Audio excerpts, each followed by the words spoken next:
2026 June 11 മെക്സിക്കോയിലെ എസ്റ്റാഡിയോ അസ്റ്റിക്ക സ്റ്റേഡിയത്തിൽ football ആരാധകരുടെ ഇടനെഞ്ചിൽ ആവേശം നിറച്ച പന്തുരുണ്ടു തുടങ്ങും. പിന്നെ അങ്ങോട്ട് ഉറക്കമില്ലാത്ത ഫുട്ബോൾ കാലം. ലോകം കാത്തിരിക്കുന്ന മാമാങ്കത്തിന് തിരികൊളുത്താൻ ദിവസങ്ങൾ മാത്രം ബാക്കി.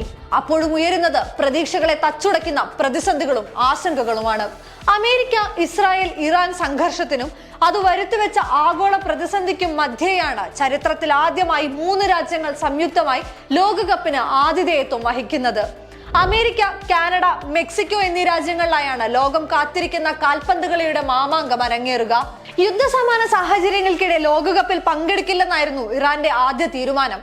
എന്നാൽ ഇറാൻ നിർബന്ധമായും പങ്കെടുക്കണമെന്നാണ് ഫിഫ അറിയിച്ചത്. എങ്കിൽ മാച്ചുകൾ മെക്സിക്കോയിലെ സ്റ്റേഡിയത്തിലേക്ക് മാറ്റണമെന്ന ആവശ്യവും ഫിഫ തള്ളി. ഇറാൻ കളിക്കാർക്ക് സുരക്ഷ ഉറപ്പു നൽകില്ലെന്ന ട്രംപിന്റെ പ്രസ്താവനയും ചർച്ചയായിരുന്നു. അമേരിക്കയിലെ വെസ്റ്റ് കോസ്റ്റിൽ കളിക്കിറങ്ങേണ്ട ടീം US കനേഡിയൻ വിസകൾക്കായി തുർക്കിയിൽ അപേക്ഷ നൽകി കാത്തിരിക്കുകയാണ് ഇപ്പോഴും. എബോള ഭീഷണിക്കെതിരെ കോങ്കോ ടീമിനും ലോകകപ്പിൽ പങ്കെടുക്കാനാകുമോ എന്ന പ്രതിസന്ധിയുണ്ട്. ജൂൺ 11 ആദ്യ മത്സരത്തിൽ പങ്കെടുക്കണമെങ്കിൽ 21 ദിവസത്തെ എബോള ഐസൊലേഷൻ പൂർത്തിയാക്കണമെന്നാണ് വൈറ്റ് ഹൗസിന്റെ നിർദ്ദേശം. ലോകകപ്പിന് ദിവസങ്ങൾ ബാക്കി നിൽക്കെ മെക്സിക്കോയിലെ പിരമിഡുകൾക്ക് സമീപം വെടിവെപ്പ് നടന്നതും ആശങ്കയുണ്ടാക്കിയിട്ടുണ്ട്. ഒപ്പം എസ്റ്റാഡിയോ അസ്റ്റിക്കയിലെ നവീകരണ പ്രവർത്തനങ്ങൾക്കിടെ ലേബർ ഇൻസ്പെക്ടർമാരെ ഫിഫ തടഞ്ഞതും വിവാദമായിരുന്നു. പാരിസ്ഥിതിക പ്രതിസന്ധികളും ലോകകപ്പിൽ ചർച്ചയാവുകയാണ്. ചരിത്രത്തിലെ ഏറ്റവും ഉയർന്ന അളവ് ഗ്രീൻ ഗ്യാസ് പുറന്തള്ളലാണ് US മത്സരങ്ങളിൽ ഉണ്ടാവുക. 9 ബില്യൺ മുതൽ 13 ബില്യൺ വരെ കാർബൺ എമിഷൻ ഉണ്ടാകുമെന്ന റിപ്പോർട്ടിന് പിറകെ അടിയന്തര നടപടികൾ ആവശ്യപ്പെട്ടുകൊണ്ട് പ്രമുഖ താരങ്ങൾ ഫിഫയ്ക്ക് കത്തയച്ചു. ഉയർന്ന ചൂട് ലോകകപ്പ് മത്സരങ്ങൾ നിർത്തിവെക്കുന്നത് അടക്കമുള്ള സാഹചര്യങ്ങൾ സൃഷ്ടിക്കുമെന്നാണ് മുന്നറിയിപ്പ്.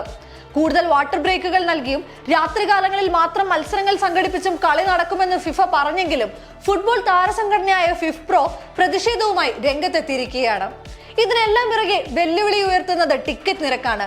ഡിസംബറിൽ ടിക്കറ്റ് വിൽപ്പന ആരംഭിച്ചപ്പോൾ ആദ്യ റൗണ്ട് മത്സരങ്ങൾക്ക് $140, ഫൈനൽ മത്സരത്തിന് $8,680 ഏപ്രിലിൽ റീസ്റ്റാർട്ട് ചെയ്ത സെയിലിൽ ടിക്കറ്റ് വില $10,990 ആയി ഉയർന്നു.